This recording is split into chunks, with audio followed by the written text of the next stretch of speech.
Hello and welcome.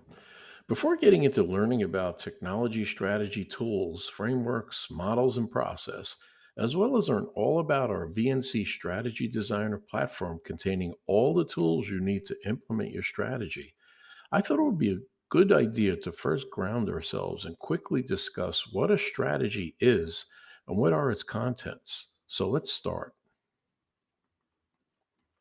As you probably have already done, you will see dozens or more definitions of strategy during Google searches on the topic. You may also already have your own definition, which is fine. Here is our definition of strategy. There are key elements of a strategy that make it a good strategy versus a bad one. For example, a good strategy is actionable, where all actions are aligned to achieve a goal or tackle a challenge that is designed to beat out the competition, as described in our strategy definition right here. We will say this again later in this lesson, but I thought it would be a good idea to say it here as well. It's important to know that in the real world, a strategy is never static. So always remember that defining a strategy is a living process that evolves while people execute it.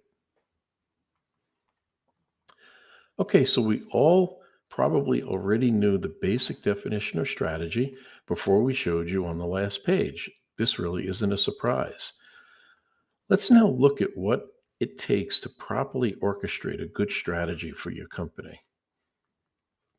First off, any good strategy answers the why, what, and how scenario of questions.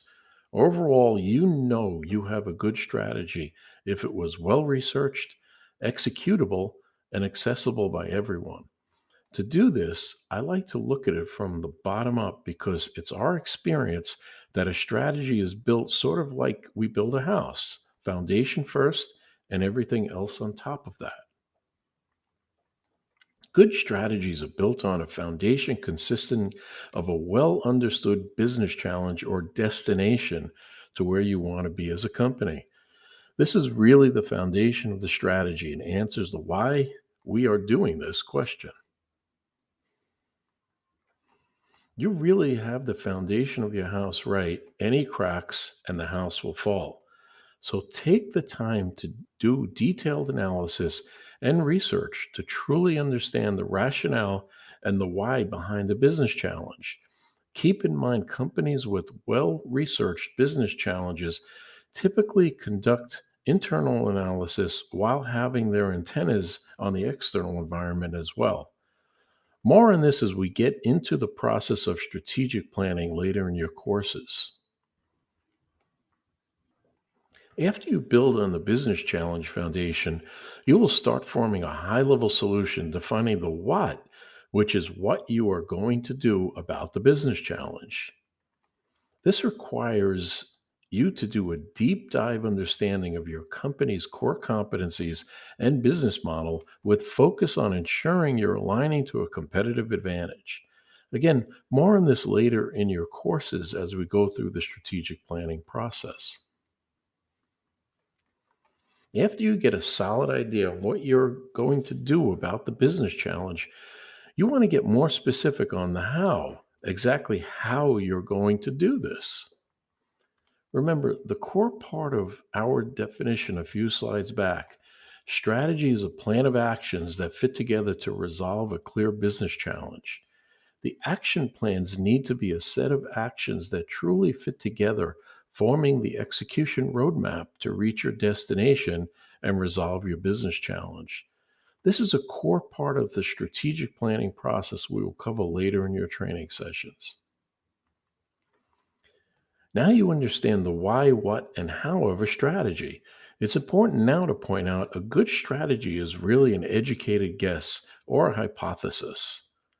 A good strategy follows a planning process as described here, formulating the why, what, and how hypothesis. But it's never a guarantee that it will work and therefore makes the quality somewhat subjective in nature. This is why it's important to make sure the solutions and actions support each other and connect as noted in your initial strategy definition. As I noted earlier and promised, we would reiterate later in this discussion. People execute strategies. So people from all over the company have to know the strategy they're expected to execute. A strategy presentation is a good start, but doesn't create traction. Simple PowerPoint slides rarely do the trick. You need to expose or cascade your plan to people at all levels of the company so they can visit it daily and understand the benefits. That's how they'll align their daily activities with top priorities. Keep in mind that strategy is subjective. Stagnant strategies fail to overcome unexpected challenges and rely on a blind commitment to untested assumptions. If you retain one thing from this quick lesson, it would be this: no strategy survives the first contact with reality. It's really a hypothesis, as noted from the prior block in this diagram. So keep it alive with regular reviewing habits, including frictionless reporting and cascading communication. Think of execution as an iterative process and not predetermined actions to achieve. These steps of the strategy opens the doors to numerous business frameworks and models that helps us look at a strategy from different perspectives. I'm referring to frameworks like SWOT, PEST, Balanced Scorecard, and more that all provide different solutions based on your needs. We will learn all about these models, frameworks, and VNC's recommended technology strategy planning process in future courses. We will also see how you can use VNC's Strategy Designer platform to develop, execute, and manage your technology strategy. All this is part of your membership.